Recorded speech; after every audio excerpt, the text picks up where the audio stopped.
नमस्कार। नंदिनी योग केंद्र में आप सभी का स्वागत है। इसके पहले सेशन में मैंने आप लोगों को बताया था योग के 8 अंग। उसमें सबसे पहला जो था यम था। मैंने सिर्फ 8 अंग बता दिए थे और यम के बारे में मैंने कुछ नहीं बताया था। तो आज जिस विषय पर हम बात करेंगे उसका नाम है यम। यम क्या है, यम कितने प्रकार के होते हैं और यम कैसे हमें पालन करना है यम का, और योग सूत्र में इसके बारे में क्या वर्णन है, ये सब विषयों पर आज हम लोग चर्चा करेंगे। तो सबसे पहले ये बता देती हूँ कि यम जो है, यम क्या है, यम को कैसे बताएंगे कि यम का मीनिंग क्या है, यम की परिभाषा क्या है। तो यम का परिभाषा है कि अनुशासन, इसे हम अनुशासन कहेंगे, जो हमारे जीवन में हमें करना ही है, सभी को करना है। जो योग कर रहा है उसको भी, और सामान्य जीवन में भी यम बहुत जरूरी है, यम का पालन करना। क्योंकि यम के पालन से जो है सबसे पहले हमारा मन मजबूत होता है, और मजबूत होने के साथ साथ मन पवित्र भी होता है। इसलिए हमें यम का पालन करना चाहिए। और यम के जो है 5 अंग बताए गए हैं। इसको 5 प्रकार से बांट दिए हैं महर्षि पतंजलि। योग सूत्र में कहते हैं अहिंसा, सत्य, अस्तेय, ब्रह्मचर्य, अपरिग्रहा, यमा। इनके कहने का मतलब है कि अहिंसा, सत्य, अस्तेय, ब्रह्मचर्य, अपरिग्रह, ये 5 यम हैं। इन्होंने एक श्लोक के माध्यम से कहे हैं। और सबसे पहले नंबर पे, सबसे पहली जो यम की सीढ़ी है उसे हम कहते हैं अहिंसा। अहिंसा का मतलब लगभग सभी लोगों को पता होता है। अहिंसा मतलब किसी का हित, किसी का अहित न करना, अहिंसा। जैसे आत्मवत् सर्वभूतेषु, आत्मवत् सर्वभूतेषु, इसका मतलब है कि सबको स्वयं के जैसा समझें। जैसा हम खुद चाहते हैं कि हमारे साथ हो, वैसा ही हम दूसरे के साथ करें। आत्मवत् सर्वभूतेषु मतलब सभी जीवों में खुद का दर्शन करें, और अपने मन, कर्म और वचन से हमें एकदम किसी को कुछ भी चोट नहीं पहुंचाना है। सिर्फ हाथ से मारना ही मारना नहीं होता है। यदि हम अपनी वाणी से या कर्म से किसी को चोट पहुंचाते हैं तो वो भी हिंसा के अंतर्गत आता है। इसलिए हमें अहिंसा का पालन करना है, क्योंकि कहा भी गया है अहिंसा परमो धर्म। किसी का हिंसा नहीं करना है और किसी को अपने मन, कर्म, वचन से चोट नहीं पहुंचाना है। सबसे पहले सोपान में ये कहा गया है। और ध्यान रखें कि शारीरिक और मानसिक दोनों तरह से हमें हमारे द्वारा किसी को कष्ट न पहुंचे, इन सब चीज़ों का हमें ध्यान रखना है। यम का पहला जो है उसे अहिंसा कहेंगे, और दूसरा जो स्टेप है उसे हम सत्य कहते हैं। अहिंसा, सत्य। सत्य का मतलब होता है कि झूठ न बोलना, सच्चाई के मार्ग पर चलना। सत्य की परिभाषा के लिए कहा गया है त्रिकाला बाधत्वम सत्यम। इसका मतलब है जो तीनों कालों में बाधित न हो, जिसको तीनों कालों में रोका न जा सके, नकारा न जा सके, वही सत्य है। सत्य की परिभाषा है कि त्रिकाला बाधत्वम सत्यम, जो तीनों कालों में बाधित न हो और हमेशा सत्य बोलें। यही हमारा सनातन धर्म भी कहता है। एक श्लोक है, सत्यम ब्रूयात् प्रियम ब्रूयात् न ब्रूयात् सत्यम अप्रियम, प्रियम नानृतम ब्रूयात् एष धर्मः सनातनः। सनातन धर्म भी यही कहता है कि हमेशा सत्य बोले।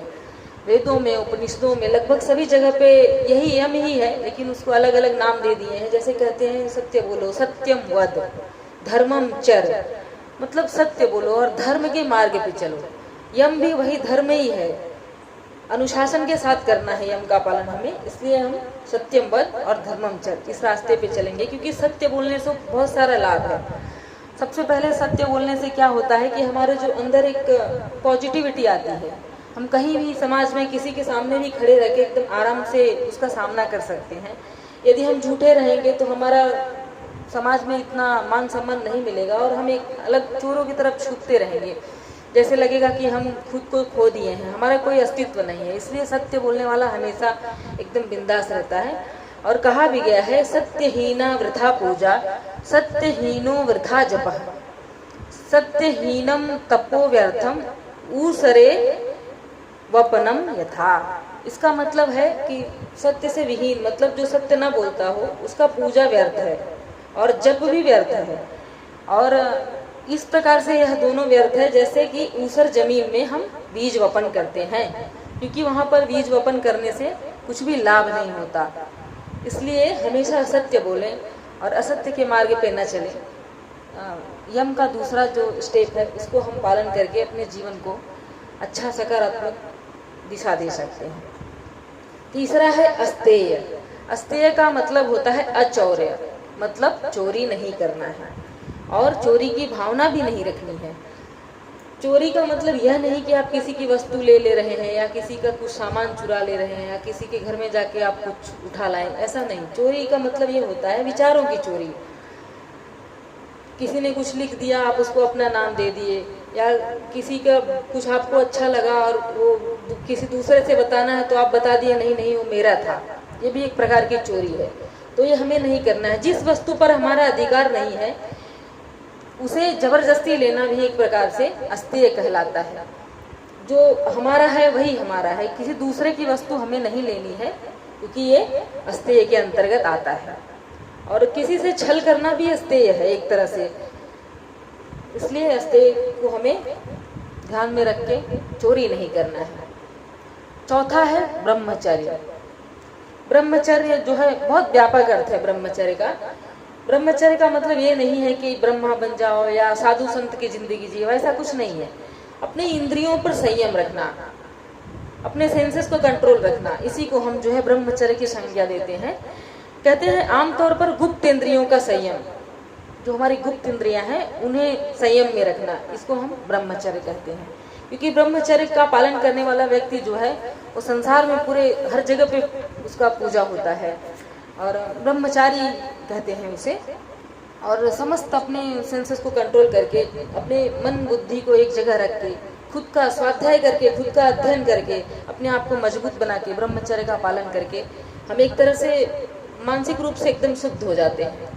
तो पतंजलि ने भी योग सूत्र में कहा है कि ब्रह्मचर्य प्रतिष्ठायाम वीर्य लाभ, मतलब ब्रह्मचर्य की प्रतिष्ठा से हमें बहुत प्रकार का लाभ होता है, बहुत फायदा होता है। इसलिए ये सभी को पालन करना है ब्रह्मचर्य का। और ये पहले सीढ़ी, योग की पहली सीढ़ी है, तो इसका तो सभी को पालन करना है। यम के अंतर्गत जो ब्रह्मचर्य है इसमें कभी कभार खुद का अध्ययन भी करके हमें देखना है कि हम कितने ब्रह्मचारी हैं, हमारे कितने अपने इंद्रियों पे संयम है, कितना हम अपने आप को कंट्रोल कर सकते हैं।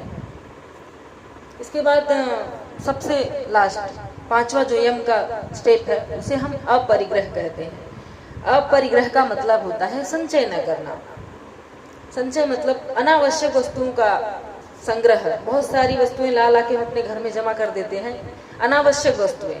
जैसे किसी एक चीज का काम है और कहीं आपको एक के ऊपर एक फ्री मिला तो आप लोग ला के रख देते हैं, या हम भी ला देते हैं, सांसारिक लोग सभी भी ये सब काम करते हैं। लेकिन ऐसा नहीं करना चाहिए। जितना हमें काम है उतनी ही वस्तु लाएं, क्योंकि बहुत सारे जो संग्रह होते हैं वो हमारे दिमाग मानसिक परेशानी हमें देती हैं। इसलिए हमें ध्यान रखना है कि हमारी उलझन न बढ़े और हमारे काम की चीज ही हम लाएं, अपरिग्रह न करें। हमें 4 कपड़े का काम है तो 4 ही लाएं, 8 न लाएं। अपरिग्रह का मतलब है अनावश्यक वस्तु का संग्रह न करना। इस प्रकार से यम के 5 स्टेप मैंने आप लोगों को बताए हैं।